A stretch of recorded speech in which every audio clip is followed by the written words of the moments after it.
Okay, today in Algebra 1 we are talking about word problems using formulas, and there are a few formulas that we're going to need to know for our word problems tonight. So let's go through a couple of them. All right. The first one that's going to be really important is about distance.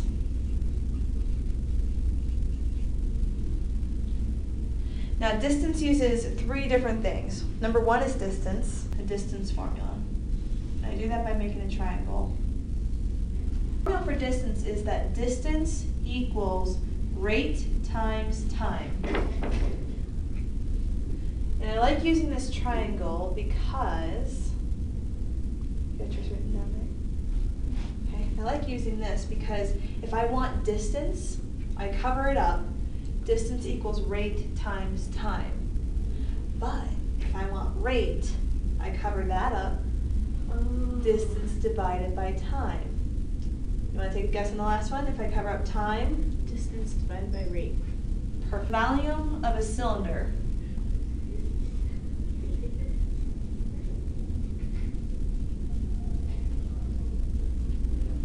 Area of the base, you told me, was length times width, right?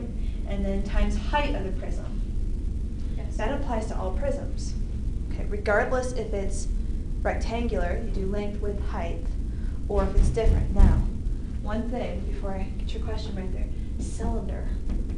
What's the bottom of a cylinder? That's what I was going to answer. The bottom of the cylinder is a circle, so Good. it's Pi r squared, right, times height. Because we're going to figure out the overall volume, right? Yes. And then each fish specifically needs how much little area of volume? it needs 3 cubic feet. Okay, so what do you think that we're going to do to figure out how many total fish? You divide the overall volume by 3. Perfect. So let's figure out the overall volume. Now, we have to be careful. It says the diameter is 4 feet. So you have to divide it by 2 to get the radius times pi. Perfect. So radius is Or what? radius squared times pi. Good. And radius is how many feet? 2 feet. 2 feet. Now, ironically, what is 2 squared? 4. 4. Now, are they related? They're the same number, but just be careful. That's the only set of numbers like that, right? Yeah. Okay, so here's the big volume total divided by volume per fish. So we want 3 in the bottom, just like you told me. So let's figure this one out. We want pi times 2 squared, and what's the height of the cylinder? What? What's the height of the cylinder? Oh, 10 feet. 10. Okay, so 2 squared is number of fish. So each fish can only get 3 cubic feet. If we round up, we're kind of encroaching. Encroaching means coming in, right, on their territory, getting less than 3 feet. So do we ever want to round up when it's humans or fish or anything big like that? No, so instead let's round down. So our final answer is going to be 41 fish.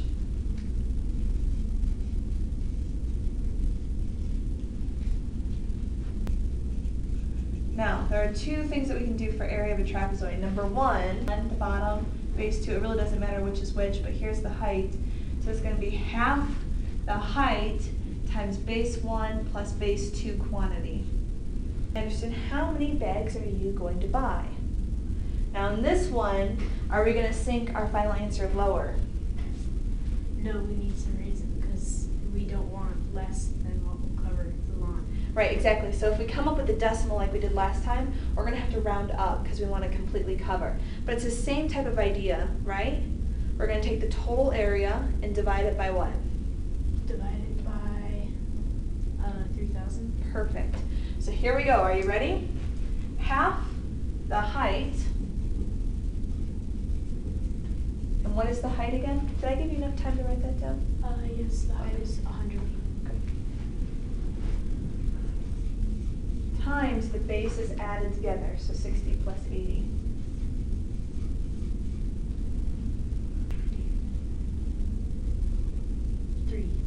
So 7,000. So 7,000 square feet is your entire yard. That's a lot of area to mow. So now we're going to do the same thing that we did for our first example. We're going to have the area of the trapezoid divided by area of a single bag.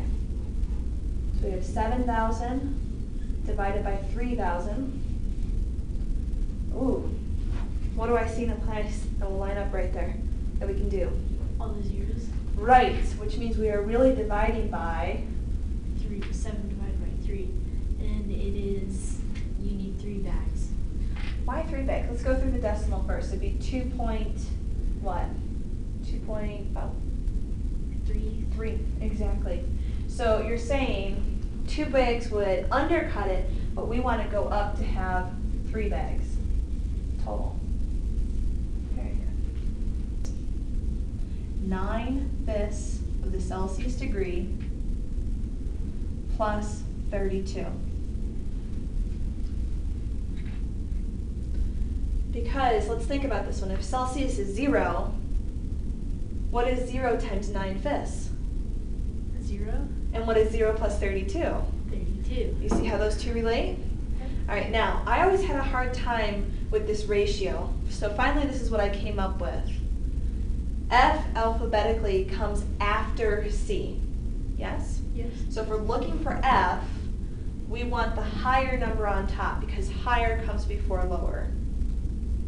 Oh, okay. So F alphabetically comes last, 9 comes last compared to the 5. Because on this side, we're going to flip it over. So it's going to be Celsius equals 5/9 of Fahrenheit minus 32. So on this one, you see how the Celsius comes first, the lower in the alphabet comes first, the lower number comes first in the ratio. Would that be helpful to remember which? Negative 15 degrees Celsius. How many degrees Fahrenheit is that? About that. If 0 degrees is freezing for Celsius, negative 15 is below that, right?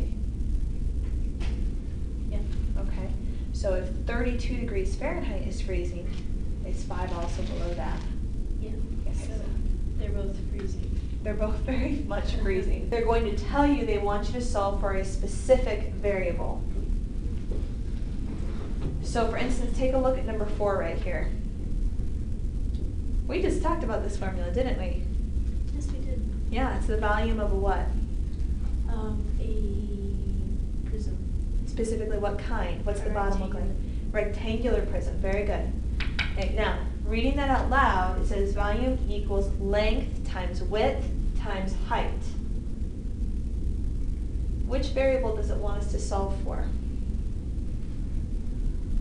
Width. Width, okay. Did that give you enough time to write down number 4? Yep. All right, so basically, we need to get this guy right here by himself. Now, first of all, Mr. Anderson, I want you to check. Are you adding anything to this LWH? Adding or subtracting? Subtracting. Like up here, see I'm adding something? Do you see any addition or subtraction in there? Nope. No, so we don't have to worry about that. Okay, so first of all, when you're looking in here, it's almost like you're doing it backwards. Please excuse my dear Aunt Sally. Check first for addition and subtraction. Get rid of it. Then multiplication. Then multiplication and division, and do that next. Okay? So backwards when you are solving for those variables. So that being said, we don't have any addition like this. We don't have to worry about that. But right now we have L times W times H. So what's the opposite of multiplying by those? Dividing. So divide by L and H, divide by L and H, and boom, we are done. W equals volume divided by length times height.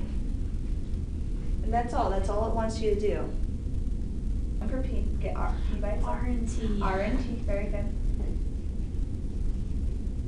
So principal equals interest divided by rate times time.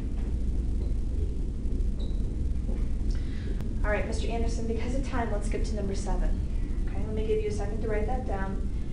H equals 5AS plus 10A.